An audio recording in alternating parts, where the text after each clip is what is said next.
वहां आराम से सम्मानपूर्वक नहीं कर पा रहे हैं, अपने सांस्कृतिक कार्यक्रम को भी आपको सम्मानपूर्वक नहीं कर पा रहे हैं। अगर सोचो जो वक्त पे किया कल आपके यहां भी होगा, मेरी बात को याद रखना। हम तो दूर तक सोचते हम जानते हैं, बारी बारी करके नंबर सबका आएगा, हमारा आ गया है, आपका आया है, फिर जैन भाइयों का आएगा, सिख भाइयों का आएगा, ईसाई भाइयों का आएगा, एक एक करके सबका नंबर आएगा। और अगर हम चुप बैठे रहे, समाज का पढ़ा लिखा बुद्धिजीवी तबका चुप बैठा रहा, तो याद रखना वो दिन दूर नहीं है कि इस देश में आप अपने महापुरुषों का नाम भी ईमानदारी से ले पाओगे। वो दिन भी इस देश में दूर नहीं है, इस बात को भी आप याद रखना। तो इसलिए प्यारे साथियों, मैं क्योंकि प्रभु सम्मेलन है तो मैंने प्रभुजनों से जो हालात यहाँ है उसके बारे में अपनी बात रख दी। लेकिन मैं आपसे भी कुछ चाहता हूं, आप ये बताओ कि आप इस गरीबी, बेबसी, लाचारी के जीवन में खुश हैं? नहीं, ऐसे नहीं, जोर से बताओ, मुझे आवाज आई कि आप खुश हैं? नहीं, मुझे तो यही सुनाई दिया खुश हैं। जोर से बताओ, खुश हो या दुखी हो? कम है ये बात, इसका मतलब कुछ लोग नहीं बोल रहे हैं। ऐसे मुट्ठी बंद करो। अब जो लोग दुखी है वो मुट्ठी ऐसे बंद करके रखो, और जो लोग सुखी हैं वो मुट्ठी खोल लो। इसको देखो। अब इस मुट्ठी के आधार पर मैं कह सकता हूं कि दुखी लोगों की संख्या ज्यादा है। नीचे करो हाथ। प्यारे साथियों, जो पदाधिकारी कार्यकर्ता यहां, अब उनके लिए एक विशेष संदेश मुझे देना है। मुनेश भाई जब बात कर रहे थे तो वो कह रहे थे कार्यकर्ता किसी भी संगठन की रीढ़ होता है। आज अगर हम लोगों की बात को सुना जाता है, आज अगर हम लोगों की बात पे कार्य किया जाता है, तो उसके पीछे कौन है आप जानते हैं? उसके पीछे आप सब लोग हैं, हमारी शक्ति। आपकी शक्ति से, क्योंकि लोकतंत्र में लाठियां नहीं गिरी जाती, सर गिने जाते हैं। आपकी शक्ति से सब लोगों को हमारी बात को मानने के लिए मजबूर होना पड़ा। खुशी से नहीं कोई मानता। लेकिन आप मुझे बताओ प्यारे साथियों, क्या हम जब लोकतंत्र में हम समझदार हो गए हैं तो क्या हमें अपनी राजनीतिक ताकत बनानी चाहिए, नहीं बनानी चाहिए? जोर से बताओ, बनानी चाहिए, नहीं बनानी चाहिए?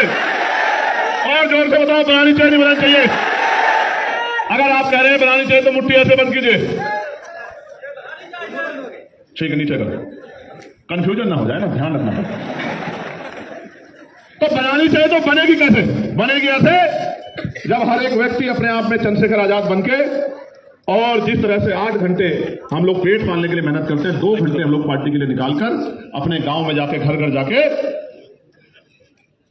इस संघर्ष को, इस आंदोलन को, और किस तरह हम अपने जीवन को खुशहाल कर सकते हैं, इस बात को जाकर समझाने का काम करेंगे। और उसके बाद जो बात बाबा साहब अम्बेडकर ने 1949 में कही थी कि कमजोर वर्गों में भाईचारा तैयार करेंगे। जब हम जाति व्यवस्था को नहीं मानते कि जाति व्यवस्था, इसके खिलाफ तो बाबा साहब अम्बेडकर ने किताब लिखी है। हम सब एक ही डीएनए के लोग हैं, एक ही मूल के लोग हैं, एक ही वंश के लोग हैं। सम्राट अशोक से लेके सम्राट चंद्रगुप्त मौर्य लेके सम्राट बलराज तक, और आज के चंद्रशेखर और आप सब तक हम एक ही परिवार के लोग हैं। तो क्या इन परिवारों में हमें भाईचारा नहीं पैदा करना चाहिए? तो हमें अपने भाइयों को, पाल को, प्रजापति को, कश्यप को, सैनी को, मौर्य को, शाक्य को, कुष्मा को, बिंद को, राजभर को, केवट को, मल्ला को, निषाद को, गुजर को, जाट को, यादव को, पटेल को, तमाम ये जाति का भूत अपने दिमाग से निकाल के उनको, हमको जोड़ के भाईचारा पैदा करना चाहिए। करना चाहिए, नहीं करना चाहिए? जब तक हम इस काम को नहीं करेंगे तब तक हमारे पास राजनीतिक ताकत कैसे आएगी? और जब तक राजनीतिक ताकत नहीं आएगी तो जो हम करना चाहते हैं, जो मैंने पार्लियामेंट में कहा था कि जब हमें ताकत मिलेगी तो हम ये पॉलिसी लागू करेंगे कि सबको, चाहे राष्ट्रपति हो या किसान की संतान, सबको शिक्षा एक समान हम दिलाने का काम करें।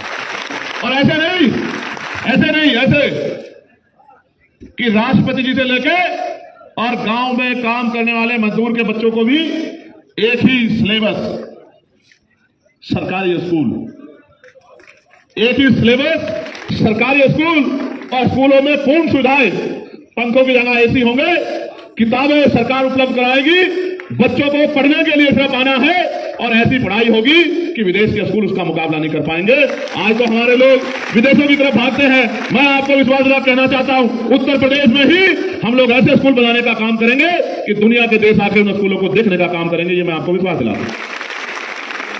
और देखना आप, एक ही टेबल पे विधानसभा के विधायक जी का बच्चा बैठा होगा, बराबर वाली कुर्सी पर किसान का बच्चा बैठा होगा, उसके बराबर वाली कुर्सी पर वहां के उप जिलाधिकारी का बच्चा बैठा होगा, उसके बाद तहसीलदार का बच्चा बैठा होगा, उसके बाद खेतों में काम करने वाले मजदूरों के बच्चे बैठे होंगे। एक लाइन से ना जाति ना धर्म, सबको शिक्षा बराबर मिलेगी। आप मेरी बात को याद रखना, तभी जाके बदलाव होगा। क्योंकि गरीब अच्छी शिक्षा अफोर्ड जो प्राइवेट स्कूलों में मिल रही है वो नहीं ले सकते। फिर ऐसे ही हेल्थ पॉलिसी को हम लोग ठीक करेंगे। मैंने अपने हाथों में, मेरे हाथों में मेरे पिता ने दम तोड़ा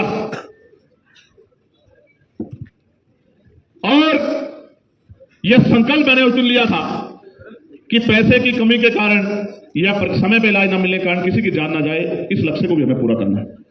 मैं आपको विश्वास दिला कहता हूं आजाद समाज पार्टी की तरफ से, बीमार आर्मी की तरफ से, कि ऐसी हेल्थ पॉलिसी लाएंगे कि सरकारी अस्पतालों में ही टेस्ट होंगे, वहीं पर जो है डॉक्टर अवेलेबल होंगे, वहीं पर इलाज होगा, वहीं पर दवाई मिलेगी और अस्पतालों में सुविधा ऐसी होंगी कि उनके मुकाबले का कोई प्राइवेट अस्पताल आसपास दूर दूर तक नहीं दिखाई देगा।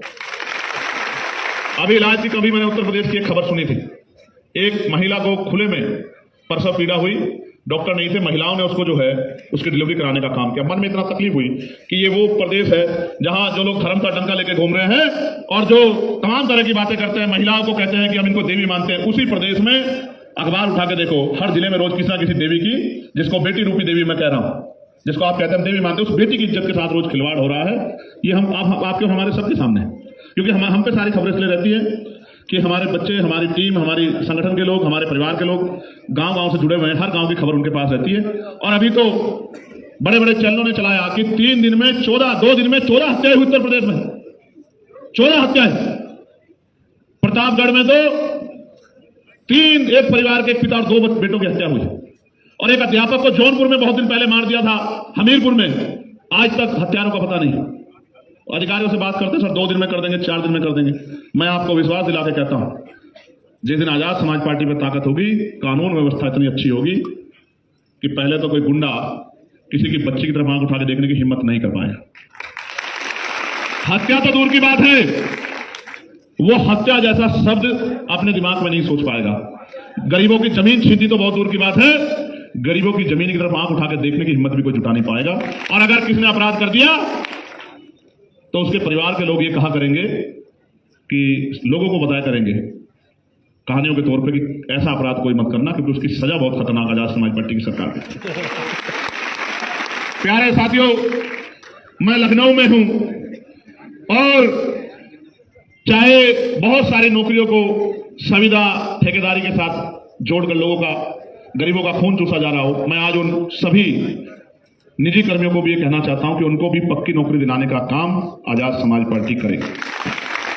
जितने भी संविदा कर्मी हैं जो ठेके पे काम कर रहे हैं, उनको भी योग्यता के आधार पर पक्की नौकरी दिलाने का, और पुरानी पेंशन